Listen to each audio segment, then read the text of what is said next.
website at www.grts.gm. There you can also monitor GRTS Radio Live. That does it for this edition of the news. Thanks for watching. Stay tuned to Reporters Forum.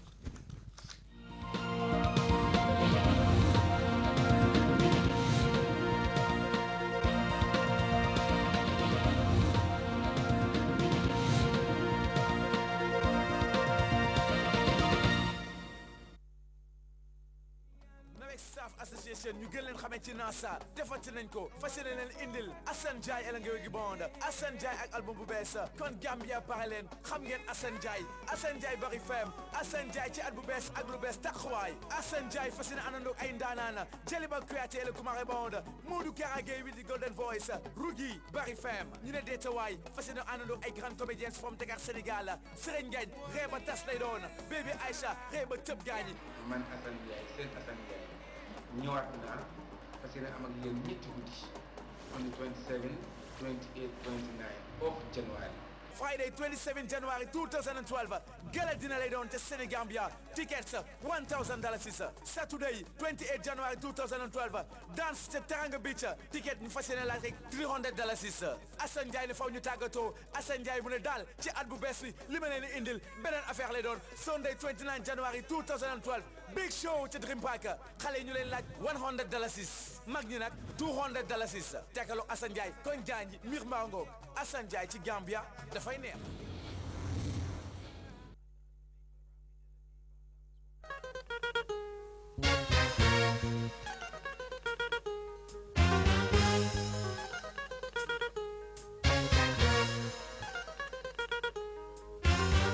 The next 5 years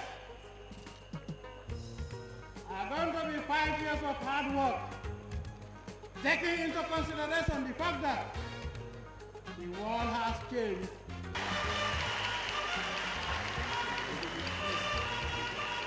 I know together with you,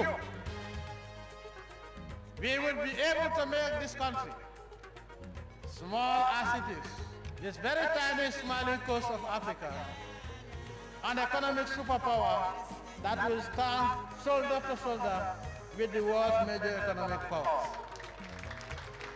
The dawn of a new era. The fourth inauguration of the legendary Gambian president, Sheikh Professor Alhaji Dr. Yaya A.J.J. Jammeh, to be celebrated in grand style.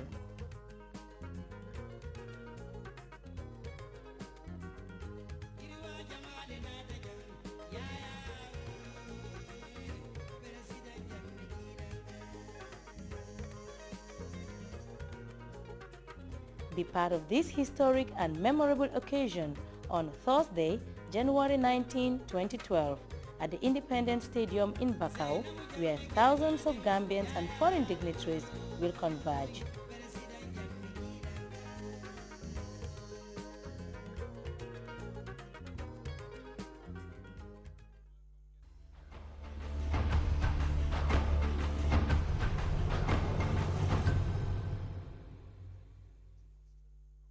Rescue me. He said, oh, okay, boy, let me go and have shower. I said, shower? I didn't have shower myself. And I'm going to the office of the vice president. And he said, but at least I should wash my face and brush my... I said, I didn't do that. I had to put my toothbrush, my toothpaste and brush right inside my bag. I said I could do that in the office of the vice president. Obviously. Well, after spending the past 12 months trying to give you empowering information... And in fact, my cameraman, I have to help my cameraman in the program. GRTS reporters from both the radio and television.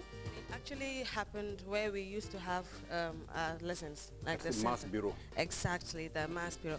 And it was really disturbing because sometimes lecturers had to smuggle us out of the Share some of their outstanding experiences in the year 2011. Certain meetings would last late into the night. And at the end of the day, following morning, I expected to file a report. So you can imagine having sat down the whole night almost, and then early in the morning you have to at least get your story ready. It's quite challenging. Stay tuned to GRTS for a program aptly called Reporters Forum. Welcome to the maiden edition of the Reporters Forum, a program that will give reporters the opportunity to explain some of their experiences while they're out on assignment. I'll be joined momentarily by those young men and women whose voices you're accustomed to hearing both on radio and on TV. Ladies and gentlemen, welcome.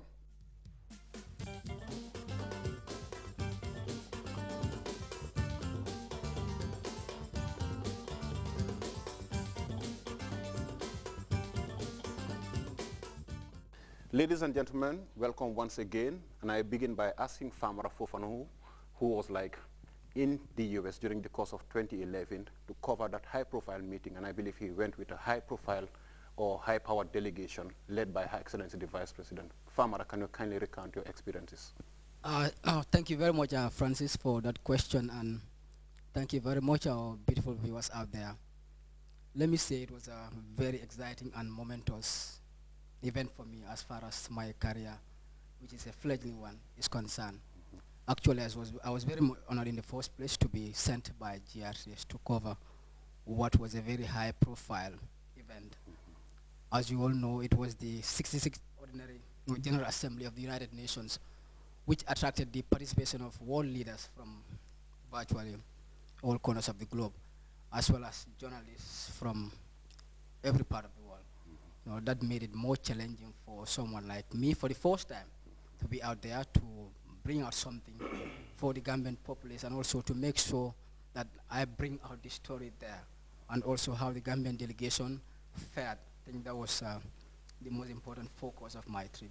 All right. And I believe you also managed to rub shoulders with some of these world-famous TV presenters and journalists. I believe one of them is like Aisha Cisse of CNN.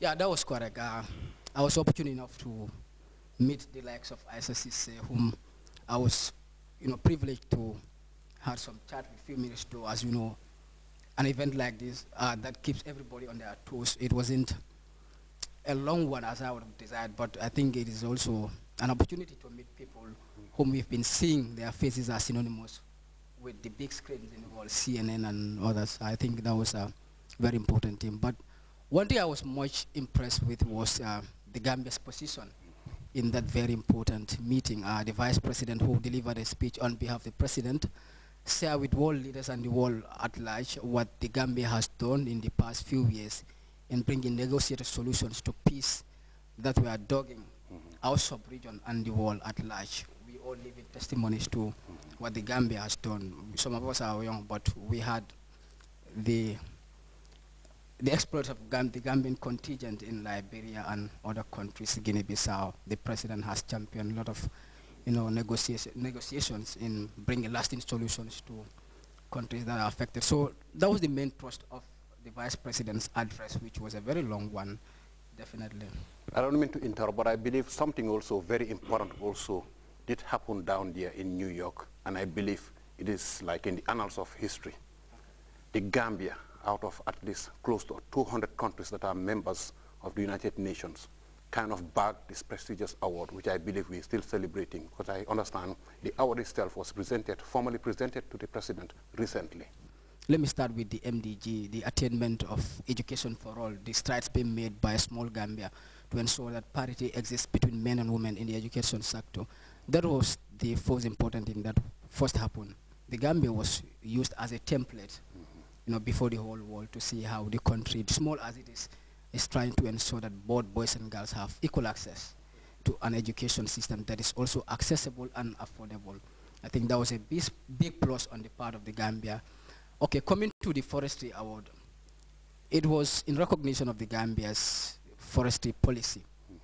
We don't have the best forest or the largest forest cover in the world, but our policy, which strives towards ensuring ownership on the part of the locals. So that was something that was recognized, and the Gambia was pitted against the mighty United States and Rwanda, which were also paid or rewarded because of the strides they were able to do after that genocide, which claimed the life of hundreds of thousands of people. So I think it was not only a moment or a diplomatic fulfillment for the Gambia to go out there and show the world what it stands on peace, but also the Gambia also, small as we were, I said, was also can celebrate that despite our size, look, we are equally recognized on the global stage.